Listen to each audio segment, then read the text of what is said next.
the entire King family, the entire board of directors for the National Action Network, for inviting me and giving me this great honor. It is an honor to be here representing the people of the best city in America, Charm City. I stand on this stage on the shoulders of giants from Baltimore. Baltimore heroes like the man who gave me my voice, my congressman now and forever, Congressman Kweisi Mfume. My big sister and mentor, Mayor Stephanie Rawlins Blake. Lily Curl Jackson, Clarence Mitchell, Congressman Elijah Cummings, and a young man by the name of Thurgood Marshall. I stand here today representing my ancestors, pig farmers from rural North Carolina, and Virginians who came to Baltimore during the Great Migration. My city, Reverend Sharpton, gave me the opportunity to be the wildest dreams of those who came before me. But it was also home to decades of intentional disinvestment in Black communities. The first racial redlining law was signed at the desk that I sit at every single day. And zero tolerance policing, which never made Baltimore any safer. For 18 of the 41 years that I've been on this earth, Baltimore lost more than 300 people to homicide. 300 loved ones, friends, neighbors, aunts, uncles, kids, and grandkids, and countless others traumatized and communities left in deep trauma. For me, I witnessed my first shooting before I was 10 years old. It's actually why I decided at the age of 7 that I wanted to be the mayor of Baltimore City. So when I took office, I said that we were going to do things a little differently with that history in my mind and in my heart.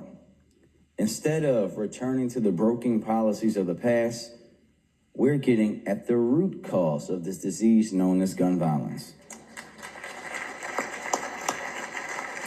We're working with folks who used to inflict harm to prevent harm, because we know that those who are closest to the problem are closest to the solution. We're going after gun companies, gun stores, and anybody who is using or pushing weapons onto the streets of Baltimore. But we're also investing in communities, building new schools, rec centers, libraries, and job training programs. So after years, and I do mean years, of 300 plus homicides, we had 133 in 2025. But don't clap, because one life is one too many. Yes, homicides are down 59% over the last 5 years, and non-fatal shootings are down 57%. But there is much more work to do. We have to not just double up, but triple up on the strategies that are working.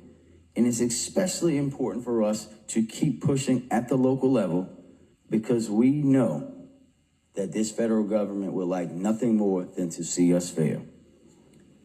Family, we have to recognize the moment that we're in right now. On this King Day, we have to understand that it's no longer a question of whether the house is burning or not. Anyone who is not sleep or sheep can see the flames. The soul of our democracy is being gunned second by second. The only question that remains is who will put out the flames? Who will be the firefighters? And it has to be us. It was our people who fought and died for civil rights, women's rights, and voting rights. And as we often have to remind them, it was our people who built this nation for the price of free 99 that enabled something known as the American dream to even exist. Working in these times is what Dr. King meant when he spoke about midnight in the moral order. We know that there will be harder days ahead, both for the cause and for each of every one of us as individuals. We have to recognize that the outcome of our work may be grim for us personally, but is it worth it? It will be worth it for us as a whole. We have to remember that many folks turned on Dr. King immediately prior to his death because of who and what he was fighting for and how he was fighting for it. We know that those willing to do the righteous work are also willing to do the unpopular work. Now is not the time for infighting or finger pointing. We cannot let them turn us against one another. We know better. Those of us who know our history see, as Dr. King did, that we are the most powerful when we are united. That's not always easy. Unity requires compassion, it requires humility, and it requires courage. But it is worth it to protect everything those who came before us fought and died for. So as I stand here today representing my city, my heroes, and my ancestors, as we face midnight in the Moore Order, I remember the words of Dr. King: stand still to fight on. There is balm in Gilead, morning will come. Thank you very much.